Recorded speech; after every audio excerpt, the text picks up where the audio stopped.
Une journée porte ouverte de plaidoyer pour la communication humanitaire s'est tenue ce 23 avril 2026 à Bukavu dans le cadre du projet Habariza Mahali à l'initiative du consortium Rateko Remel avec l'appui de la bénévolence à Grand Lac. Placée sous le thème communiquer, appuyer les personnes en besoin humanitaire, cette activité vise à renforcer les dialogues entre les acteurs humanitaires, les médias et les communautés bénéficiaires tout en améliorant l'accès à l'information dans un contexte marqué par la crise sécuritaire au site Kivu. Porté par les réseaux des radios et télévisions communautaires du site Kivu Rateko et les réseaux de médias en ligne dont les Grands Lacs Remel, le projet Habariza Mahali est mis en œuvre depuis avril 2025. Il consiste principalement en la production et la diffusion de bulletins humanitaires en français et en swahili, afin de rendre l'information plus accessible, compréhensible et utile aux populations affectées par les conflits. Selon Olivier Kiriza, coordonnateur de Rateko, cette initiative répond à un constat. L'information humanitaire reste peu valorisée dans la province. L'information à caractère humanitaire n'a pas vraiment d'importance au niveau de la communauté au sein de notre province. C'est comme ça qu'ensemble avec la bénévolence, nous avons réfléchi sur comment les réalités humanitaires, les actions humanitaires peuvent être connues.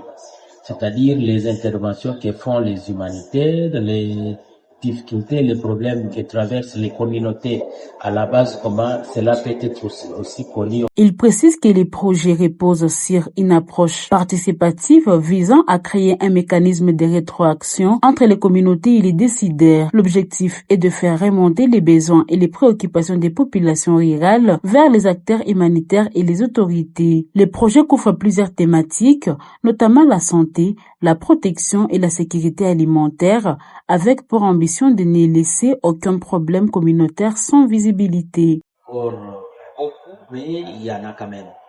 Je peux dire que depuis qu'on a commencé à travailler, à mener des activités par rapport à ce projet, il y a déjà les besoins des communautés qui sont connus par les humanitaires.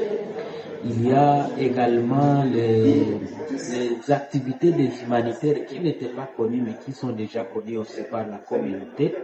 Je dirais qu'il y a aussi des journalistes qui sont déjà formés dans le traitement des informations à caractère humanitaire, ce qui n'était pas dans le temps.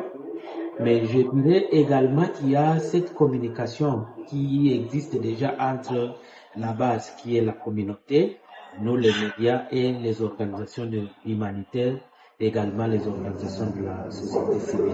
Cette journée porte ouverte avait notamment pour objectif de présenter les résultats du projet depuis son lancement, de recueillir les besoins des organisations humanitaires en matière de communication et de favoriser les échanges à travers une table ronde consacrée aux bonnes pratiques en contexte humanitaire. Elle a également permis de donner la parole aux bénéficiaires afin d'évaluer l'impact de bulletins sur leur quotidien, de renforcer les synergies entre médias et acteurs humanitaires à travers des espaces de réseautage et des stands interactifs. Plusieurs dizaines de participants issus de différentes structures, organisations nationales, internationales, agences des Nations Unies, médias et partenaires ont préparé cette activité. À travers cette initiative, les organisateurs attendent de faire de l'information un véritable levier d'action humanitaire capable de rapprocher les populations affectées de mécanismes d'aide et de contribuer à une réponse plus efficace à la crise.